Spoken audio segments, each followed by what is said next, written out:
আমেরিকার স্যাটেলাইট বসিয়ে ভারতের ভেতরে কী হয় তা জানতে পারে। Satellite is that powerful. এটা এত উঁচুতে থাকে, সমস্ত নিচেরটা একদম পই করে চিনতে পারে। যেরকম দেখেছেন, খুব সহজ কথা, গুগল ম্যাপ বানিয়েছে, ঢাকার কোন গলির মধ্যে দিয়ে কোন জায়গায় যাওয়া যায় সেটা ওখান থেকে গাইড করা হয় এবং সেই অনুযায়ী আমরা গাড়ি চালাচ্ছি। গুগল যদি তৈরি করা যায় তাহলে অ্যাটমিক এনার্জির কী বলে স্যাটেলাইটের এই যে যৌথ পরিকল্পনা করছেন, সেটা আমাদেরকে আমাদের সেনাবাহিনীর অভ্যন্তরে ঘরের মধ্যে পর্যন্ত পৌঁছে দেবে, যাতে আমরা তাদের কাছে একেবারেই দুর্বল থাকব। অতএব আমরা বিস্তারিত ব্যাখ্যা চাই। আমি কেবল আবেগের ভিত্তিতে বলবো না। আপনারা যেরকম বলেছেন না, আধিপত্যবাদী ভারত, সম্প্রসারণবাদী ভারত, তাদের ইত্যাদি ইত্যাদি। ভাই, ভালো কে আছে বলেন তো?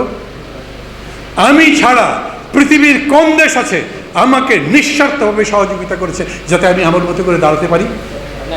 আন্তর্জাতিক রাজনীতির বিষয়টা এমন। আর আন্তর্জাতিক রাজনীতি বলি কেন, দেশের রাজনীতির বিষয়টাও এমন।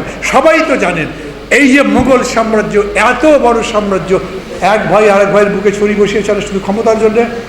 ছেলে তার পিতাকে 23 বছর ধরে দুর্গের মধ্যে বন্দি করে শেষ পর্যন্ত সম্রাট শাহজাহান মারা গেছেন, তিনি রাজাই থেকেছেন। সিংহাসন, রাজনীতি বড় নিষ্ঠুর জিনিস, ক্ষমতা বড় নিষ্ঠুর জিনিস, এটা মানুষকে মানুষ রাখতে দেয় না।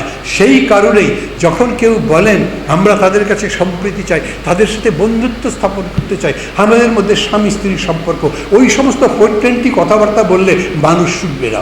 কারণ রাজনীতিতে স্বামী স্ত্রীর ব্যাপার নেই। আজ যিনি স্বামী, কাল তিনি স্ত্রী হয়ে যেতে পারেন। আজ যিনি প্রজা, কাল তিনি স্বাধীন রাজা হয়ে যেতে পারেন। অতএব লড়াইটা তার জন্যই, আমি আমার মতো বাঁচতে চাই। আমি মানুষ জন্মেছি, মানুষের মতো বেঁচে তারপরে মারা যাব।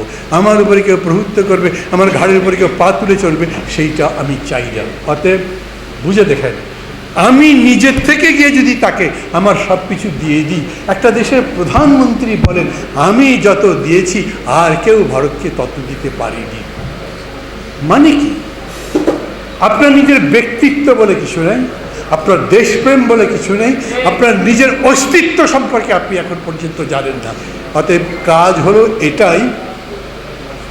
যাই লিখেছেন, শেষে যে প্রস্তাবটা করেছেন, একজন কেউ বক্তৃতায় অবশ্য বলেছেন এটা আদালতে যাওয়ার কথা বলেছেন। এটা খুব মজার কথা। কেমনে বললেন বলেন তো? আদালতে যাবেন, 7 দিন হিয়ারিংয়ের পরে বলবে এই স্বাক্ষর, এই স্মারক এবং চুক্তি সবগুলো বৈধ, শেষ হয়ে যাবে। মানবেন? আজকে আদালত রায় দিয়েছে, এই যে ছাত্ররা এতদিন ধরে আন্দোলন করছে, সেই মানে অনেকেই বেশি করে 18 সালের কথা বলেন তো, তারা তো তারও আগে থেকে আন্দোলন করছে, কোটার আন্দোলন। অন্তত আপনারা যারা আজকে এই অনুষ্ঠান করছেন তারা সেই ইতিহাস খুব ভালো করে জানেন। প্রধানমন্ত্রী কি নির্ভেজাল লোক, কত নিরীহ। আমি তো কিছু করিনি, আমি তো গোটা বাতিলই করে দিয়েছিলাম, এখন আদালত সেটা ফিরিয়ে দিয়েছে। আবার আদালতের কাছে দিচ্ছি, দেখি আদালত কি করে।